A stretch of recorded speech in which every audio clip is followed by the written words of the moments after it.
Welcome in, everybody, to a Tuesday edition of Birds 365 here on JAKIB Sports. I'm your host, Zander Krause. That's my co-host, Johnny Mac, John McMullen. It's a July 1st edition, everybody. As we click over into a new month, it is already July, and the Eagles training camp kicks off in July, so it's just right around the corner. Johnny Mac, how you doing in this Tuesday morning, brother? Doing well. We are, July. We're here, 3 weeks away. Boy. We're here, J-Mac. It's no longer like in the future, man. Like it's like here, like it's July. It's this month, man. It's like we're on like a bye week right now. That's how close it is. Yeah, not quite, but don't get me too anxiety. Don't take away any of your extra days, man. I can't say that yet. Yeah. It's already looming. Training camp previews, all that kind of good stuff. It's already creeping up on me. What's a good anxiety medicine, Zander? Anybody know? Yeah, I'm not the. What's the one that the guy took in The Sopranos? Well, I'm looking more over the counter. You're all right. You're looking over the counter. I don't know. Maybe weed, John. I don't know. I don't know anything other than that. Probably over the counter. But I'm not the right guy to ask for that. Johnny Mac, good stuff, man. We've been having a great show, following along in the top 25. So we'll continue to do that. We got a new name on the list here. For today, we're gonna have Chris Franklin over in hour number 2, so we'll talk to him a little bit, and plus still plenty of stuff to talk about, man, as we get closer to this season. We just mentioned it's right around the corner. New year, new team, new iteration. Is that the word Jalen kept using? Iteration of the team. Yeah, iteration, new iteration. I'm glad when players point that out, because there is no defending champions. You're the reigning champions, because there's so much turnover in the NFL. Obviously, so many guys. Isaiah Rodgers already got a Super Bowl ring. We were talking about him at the Devontae softball game. Josh Sweat, Milton Williams, and Darius Slay was at the game as well. On and on and on. This is a different team, as is every year in the NFL. It's not new. Everybody goes through it, but they are not defending a championship. They're trying to win a second consecutive championship with a different group of players. And I'm glad Jalen pointed that out, because it seems like common sense, but it really isn't. Yeah, but it is. Is that another one of those Johnny Mac-isms where like the whole if you're writing, if I'm your editor, do not put defending. Yeah. But the whole NFL world, that's like what everybody says. Even the big networks. It's the same thing with the first round. Because everybody's wrong doesn't mean you have to be wrong. That's true. You're teaching younger people. Yeah.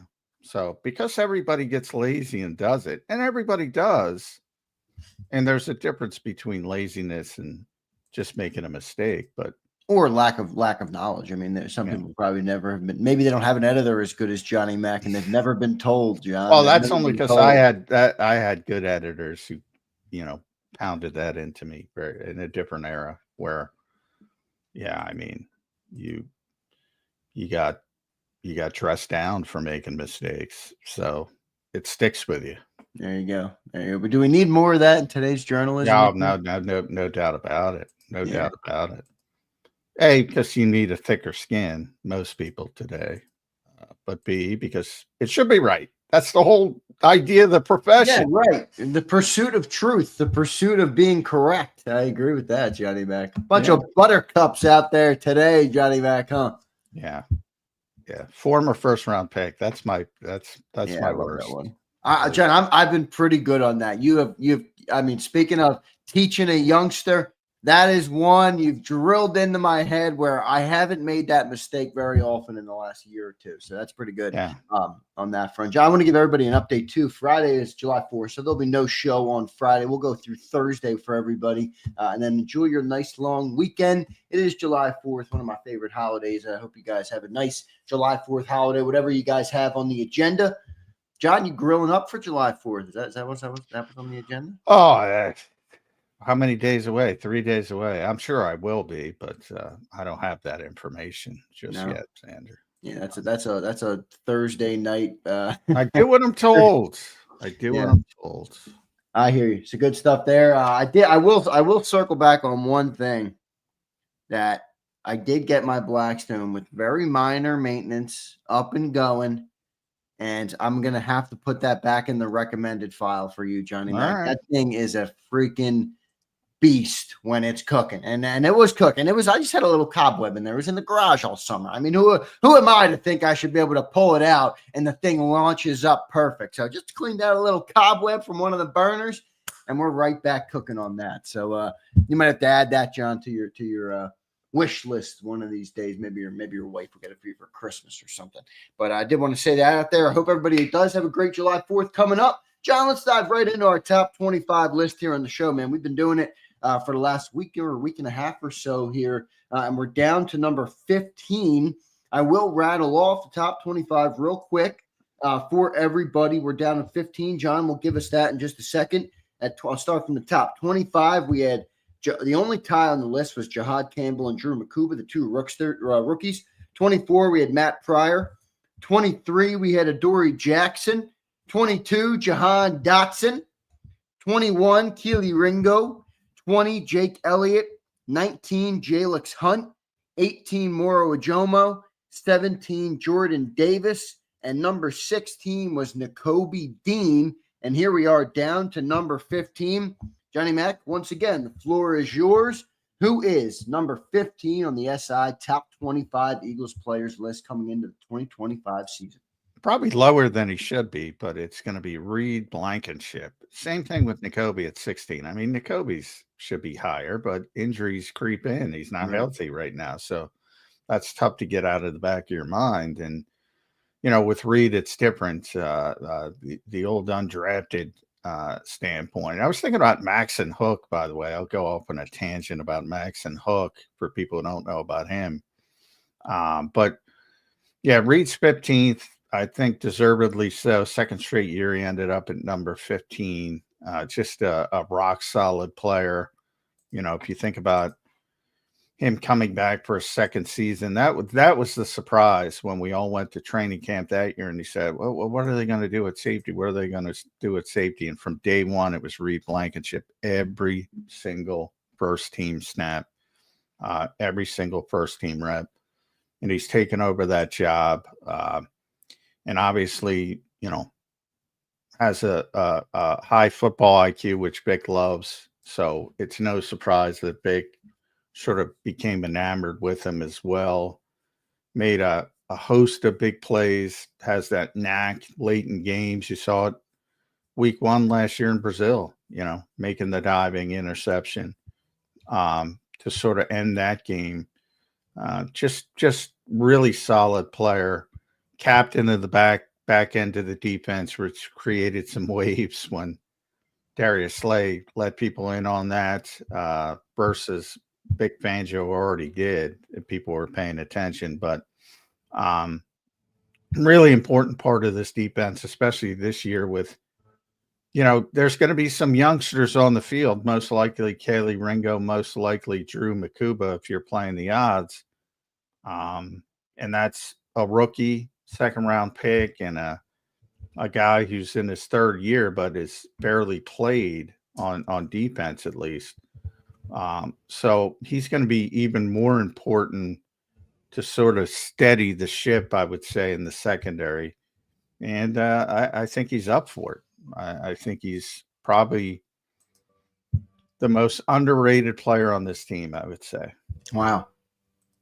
And you insinuated, John, when you said he was the guy at 15, that you thought he maybe should have been higher. Is this another case of you had him a little higher than Ed and Ed's ranking pulled him down the board a little bit, or what happened there? No, even. So I put myself in that same category. Okay. It's tough. Not even. I had him a little bit higher than Ed, but it wasn't drastic. I think 1 spot higher. So, you know, that UDFA tag is tough to shake, man. It is tough to shake. And we're talking about it with his contract extension as well, which I expect to happen before week 1. It is tough to shake. And that's why I was talking about Maxon Hook, who is, you know, a rookie undrafted guy this year from Toledo, was Quinyon Mitchell's roommate at Toledo. He's a safety, and people are like, well, yeah, they don't think about Maxon Hook because it's that you saw in the spring, it was obviously Reed is locked in, but after Reed, it's Makuba, it's Sidney Brown, and then even people will talk about Andre Sam because he got first team reps. Lewis Cine even got some first team reps, and then I'll go, well, Max and Hook, he doesn't have a chance with those numbers. Max and Hook was the highest UDFA from a contract standpoint. He got a $30,000 signing bonus, which doesn't sound like a lot, but Reed got $5,000 back in the day. Yeah, right. I remember a couple of years ago, the highest paid undrafted guy we had was Carson. What was that guy's name? Carson Strong. Well, he's a quarterback, a little bit different, but quarterback. I remember him when it was talked about that he got this big money, and I was like, yeah, he stunk.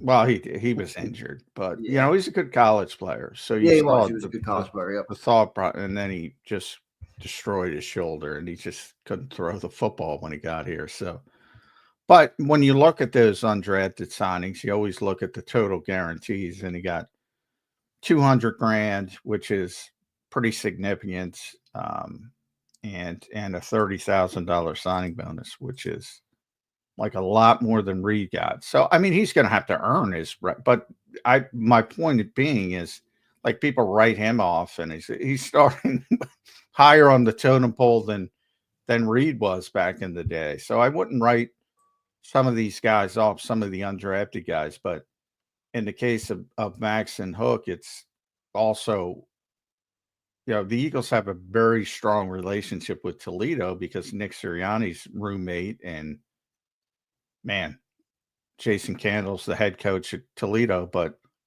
old college roommate. He was his old college teammate, coach, roommate, landlord. He was at his wedding.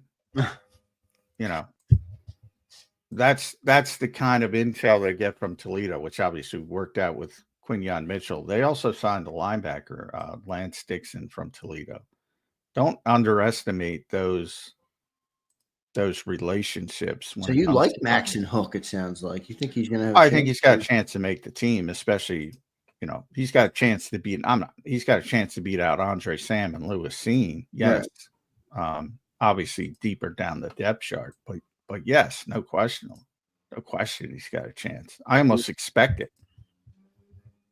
I like it. I like the Max and a little bit of Max and Hook love this morning here on Birds 365, but I do want to get back into Reed Blankenship.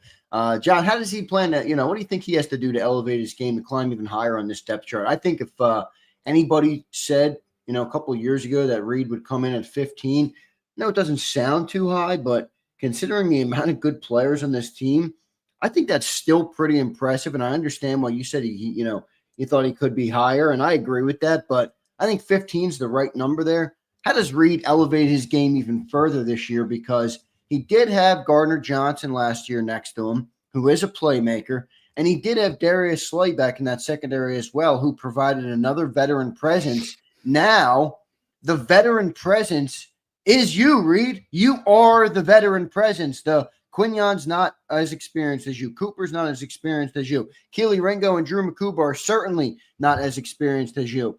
I think Reed Blankenship's got to take it to a new level this year, John. As good as he has been, he's really got to solidify that secondary. And how does he do that this year? Well, I think, I expect him to be a team captain this year. With some of the guys, Brandon Graham, especially defensively, and Slay. I think he's going to be one of the team captains. We'll see how that shakes out, but he's already been doing that as far as the communication on the back end, as far as being the leader on the field. So none of that changes. And he's also the guy that Vic counts on to be, for lack of a better term, a little more disciplined than CJ was. So I don't, there's going to be people that say, well, CJ's not there, you're going to have to make more plays. That's not Reed's game. That's not what Vic wants him to do. Do you think Vic was fine, though, with CJ freelancing a little bit more because he had the steady player in Reed and because there was the playmaking upside from that? Or do you think he'd rather do without it altogether? That's interesting. Well, I think after it happens, I think he loves it. Yeah, But right. I think in between, I think he hates it like anybody Yeah. else. I think it's, it's like the old basketball coach is like, no, no, no, no, no, yes. When somebody takes a Steph Curry shot from Yeah, 30 right. A feet. 36'3", and you're like, no, no, no. And then it Yeah, goes in, and yeah, you take a exactly. shot. So I think it's one of those deals. Yeah, I think he got frustrated by it. And then when you make a play, you love it. That's just human nature. Well, the reason I asked is because I do wonder if Vic would be looking, maybe to replace that, maybe in a Yeah. more refined way, maybe in a more disciplined way, but Well, a I guy think that there's has always that. playmaking upside. There's always that hope that you know, and it mainly Drew Makuba because he's the guy who got drafted with Vic in mind, and he's a coverage player. I think there's the hope that he can turn into that ball skill type playmaker. Um, and yeah, be a little bit more disciplined while doing it. But I could see Reed being that. I mean, remember, Reed did have, you pointed out the diving interceptions. I think he had a few of them yeah, last too. year. I mean, Yeah, he was a almost disciplined, exactly. he's a more disciplined player, but Yeah. I could Well, maybe no, see that's a gray area not where his he could role. step His role in. is, his role is to be the true safety, the Right. last line of defense. Like I don't think he wants to take him out of that role. Yeah, that makes sense. Um, In a and he way, it makes gives him a safety blanket if the other safety is freelancing a little more like Gardner Johnson was. and he makes plays doing that as well. So I mean, it's the best of both worlds. But he's never going to lead the league in interceptions. Like I think there's a lot of misconceptions similar to sacks, and like if you lead the league in interceptions, that means two things: one, you got great ball skills, and two, you take a lot of chances. You look at Deron Bland a couple years ago with the whatever he had, 5 pick sixes. It was absurd. You also got beat a lot. Trayvon Diggs, people point to him getting beat. Well, yeah, he's getting beat. You take chances Right. when you get that many interceptions. Yep. So it's a give and take. But obviously people like splash plays and just as CJ. Yeah. They made the Super Bowl when he was here. They fell apart without him, and they won the Super Bowl when he was here. He loves that. Is that a coincidence in your eyes, or is that does he deserve more credit for that than No, being? I mean he's a big part of the success, but no, I mean I don't believe the quarterback is solely responsible. So I certainly don't believe the Right. safety is. The Eagles were really good in. CJ was here in 2023. Would they have been better? Sure. Would they have been a Super Bowl team? No effing way. Not with Sean Desai and Matt Patricia. Would have been a little bit better, sure. But no, he's not solely responsible. That's ludicrous. But he was a big part of it. That's fair. Reed Blankenship coming back to be the anchor in that secondary. He falls at number 15 on the list, Johnny Mac. John, pretty good for him. I mean, I know you floated maybe he could be higher, but I feel like 15 is right around where I expected him to fall. I think that's pretty good for the undrafted free agent, Reed Blankenship, as we've pointed out many times here. He's trying to shed that label. I got to do a better job. I'll let him shed that label. I think Reed is better than that. So I do want to let him shed that label a little bit more, especially with the contract coming up. But overall, pretty good for him, John, to fall at 15, and we'll see what he can do, man. He's going to be a big part of that defense this year, with really his role even evolving even more, as I pointed out with the secondary. He's the leader back there. So he's going to have a big year for this defense to work. Yeah, it's funny. It's like twofold. It's almost weird to the point where people will hold that against him that he was undrafted still, and they do it with every undrafted guy that breaks through. He's not the first one. They'll hold that against him, but nobody questions. Like nobody worries about his position. it's an interesting disconnect. It's like, oh, who's going to play opposite Reed Blankenship? You know, nobody says, oh, you think Reed's going to play well? No, he's going to play well. He's 26 years old. He's only getting more experienced. He's only going to get better. He's going to be 27. Nobody even questions it. But yeah, so it's an interesting dynamic there.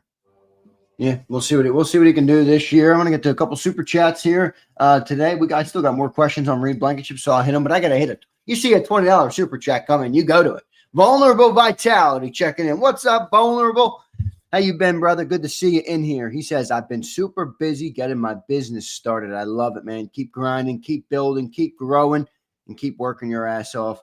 But I'm here live today. Love you guys. Go Birds. Give us a go Birds, J-Mac, for the people. I'm practically begging. I love you, Vulnerable, and thank you. But no, that's a J-Mac is not for sale. That is a non-starter.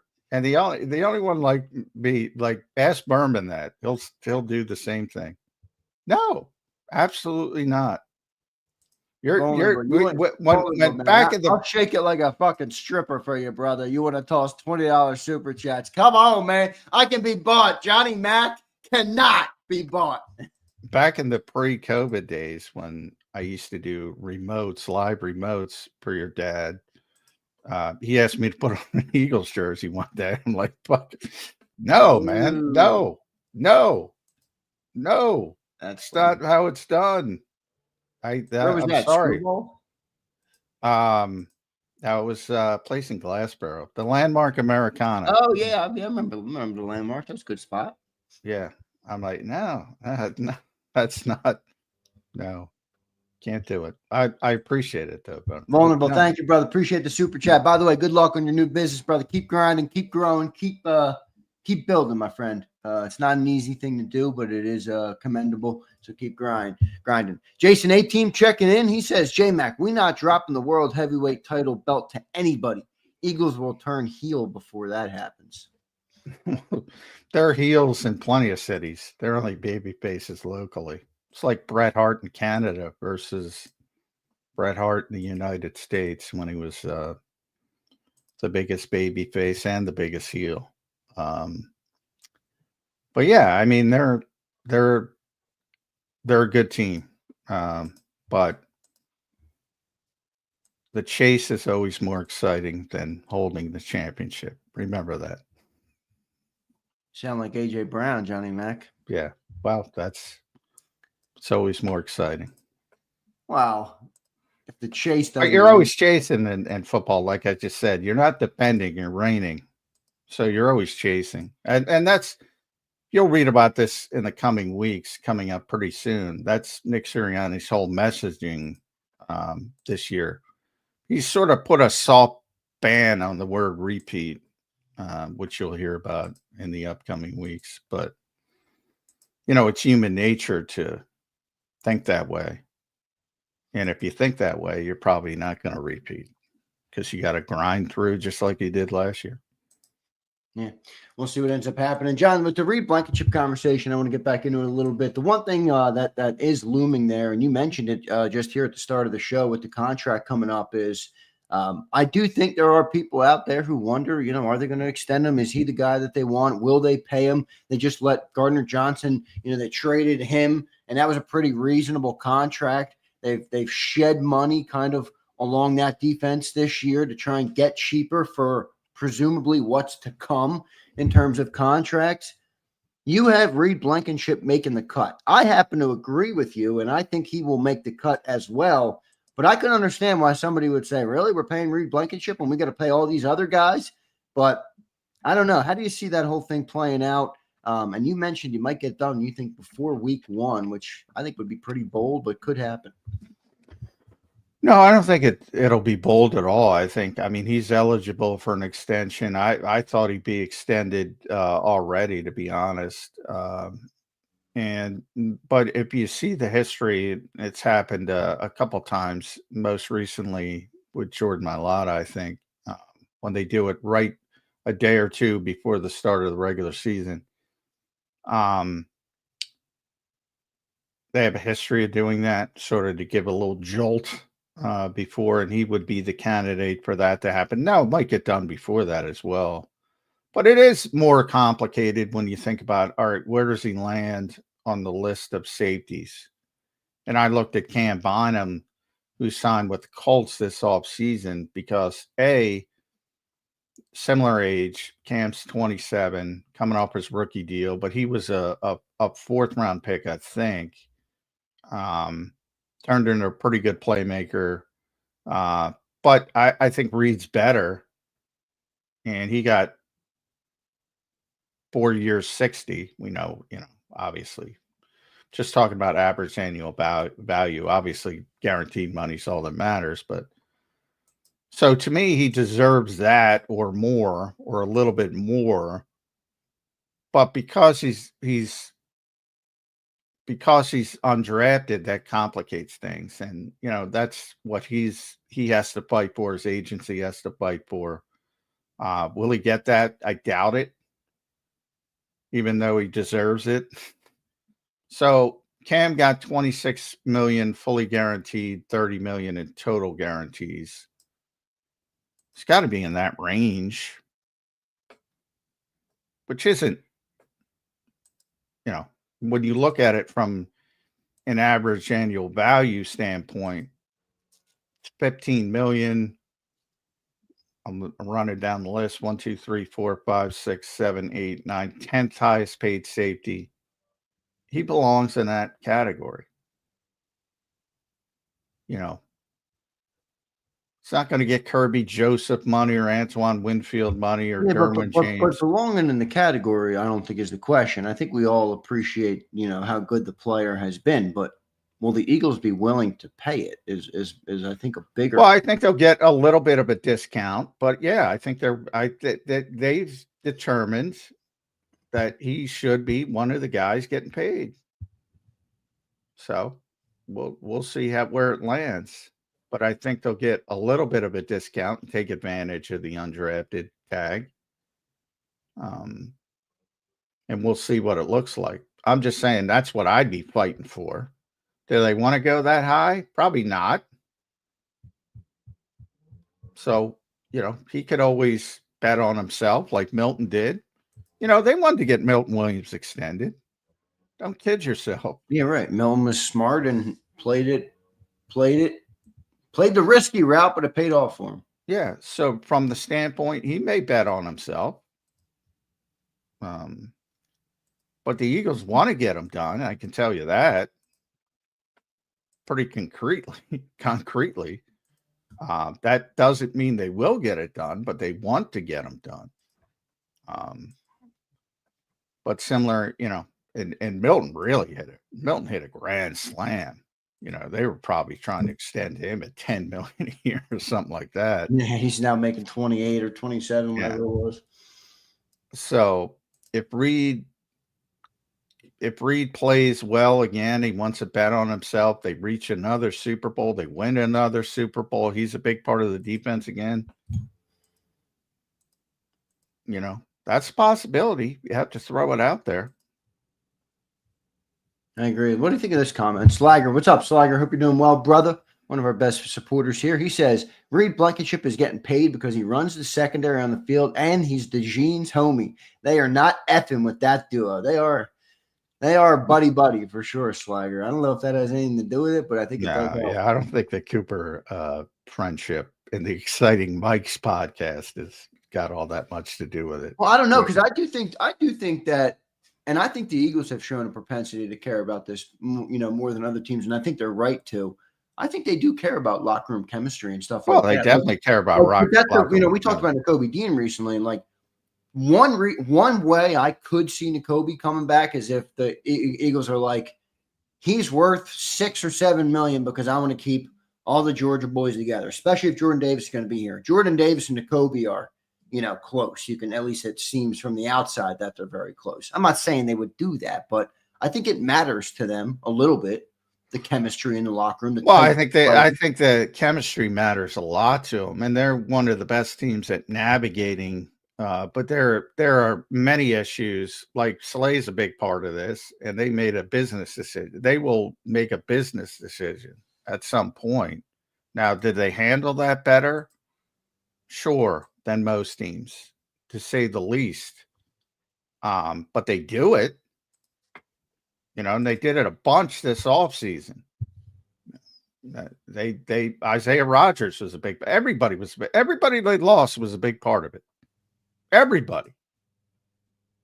Even when you start talking about the background players like Isaiah Rodgers, who was very popular in the locker room, Warren Burks, who, became sort of a pseudo leader in the locker room because of his presence in the league.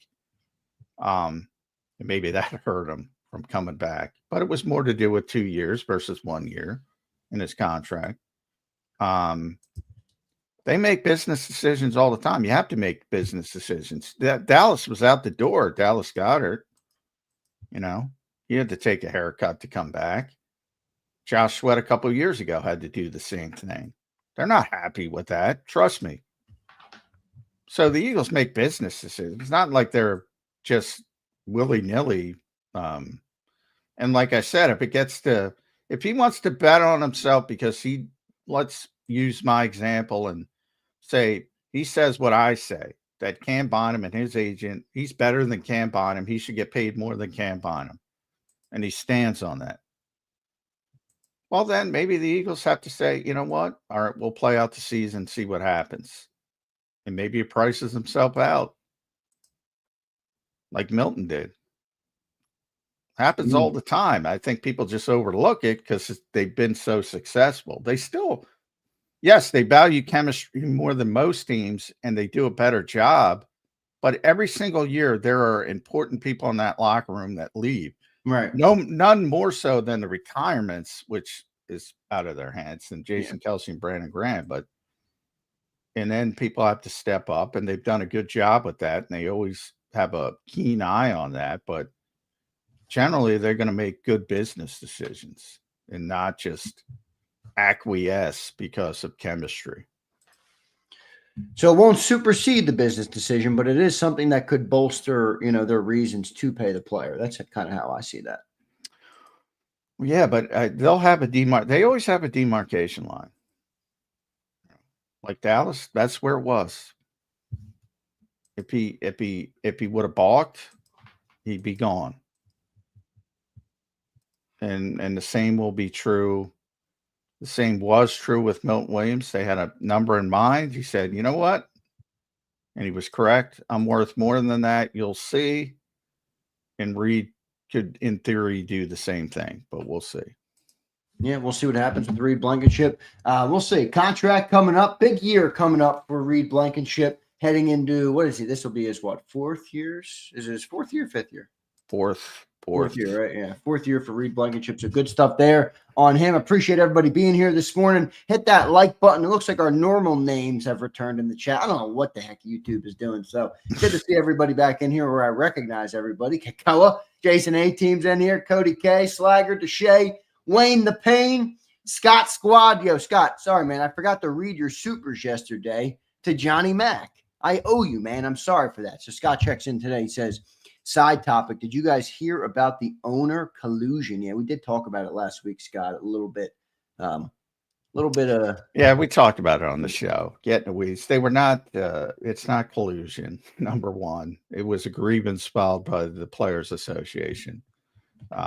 So they weren't guilty of collusion, which is more of a legal term. And it wasn't even a legal case. It was a grievance between the union and the league.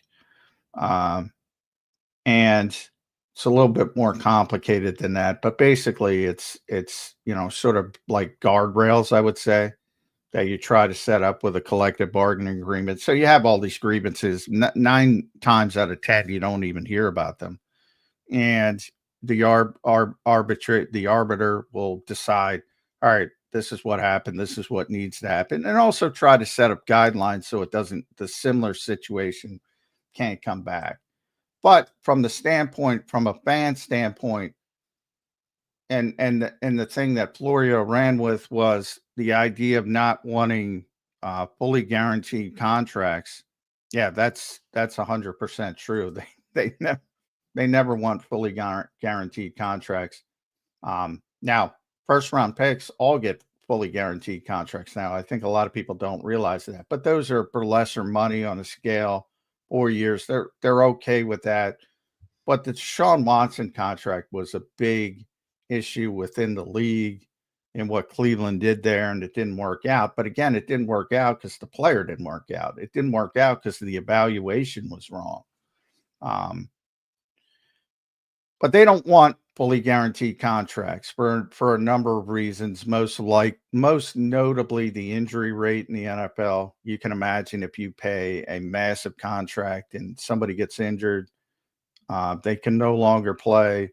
That could hamstring an organization for years and years and years. So it's a fight back and forth. But yeah, I think there was a lot of misinformation on that, to put it mildly. Yeah, I'll never forget when that happened. The Deshaun Watson contract. That was the day of the Maxwell Awards, Johnny Mac. I was in the back room. That was the day I met Jordan Davis. I was in the back room with our old buddy Tone DeShields, and that news broke. And he's like, he looks at me, he's like, "Holy shit, are you seeing this?" It's fully guaranteed. At the time, it was crazy contract when that thing came down. So yeah, I think that was a big thing for the owners, but good stuff there, Scott Squad. I think Jordan Davis won the Chuck Bednarik Award that year in 2021. That was. Scott Squad again checks in. He says, "Sounds like the NFLPA isn't doing the players." Yeah, well, that's the bigger, and I mentioned that, Scott. To me, the bigger story is the union, not the league. Everybody knows what the league is doing. The union not fighting as hard for their players as they probably should, as you know, for years in sports, Major League Baseball has had the strongest union, and they do a really good job for their players. The NBA as well. The NFL has lagged behind pretty consistently, and to me, that's the bigger story, that they aren't fighting. You know, but it's all framing too. I just mentioned. You know, part of the problem, and I just mentioned Cam Bynum talking about Reed. Well, again, when somebody like that signs, what do you see when Schefter or Jordan Schultz or Ian are fed the information? What do you see? 4 years, $60 million. Well, it's not really 4 years, $60 million. Most NFL contracts are 2 years and then he can get out of it. Most. Obviously, there's some quarterbacks, Deshaun Watson. There's some exceptions. But most are unless you're a really big time, heavy hitter, most are 2-year contracts. So if you frame it that way and the agents would act honestly and say, well, he's got $26 million fully guaranteed, to use Cam Bynum. It's a 2-year deal for $26 million total guarantees, fully guaranteed. Right. So if you want to frame it back, if you want to scale it back to, you can only sign guys to 2-year contracts and frame it correctly, everybody would have fully guaranteed contracts. Labeling is a big problem in the NFL. Really, how many times have I said that? It's like every level of the game, too, and labeling is an issue. But good stuff there. All right, that's the Reed Blankenship segment. He comes in at number 15 on the top 25 list. We'll see if Reed gets paid. What are your guys' contract projections in the chat? How many millions is Reed Blankenship getting per year? Drop it in the chat below. I want to thank all of you guys. Keith Johnson, good to see you in here, brother. Blitzkrieg, John Secunda. What's up, Secunda? Scott Squad's in here. Twiz the Jig. Appreciate all of you guys. Hit that like button for us. We'll take a quick commercial break. When we come back, I want to talk a little Saquon Barkley. We'll do that. And then we got Chris Franklin coming up in hour number 2. So we'll talk to Chris Franklin coming up in hour number 2. Appreciate all of you guys being here. Hit that like button. We'll be right back in 3 minutes on Birds 365. Welcome to the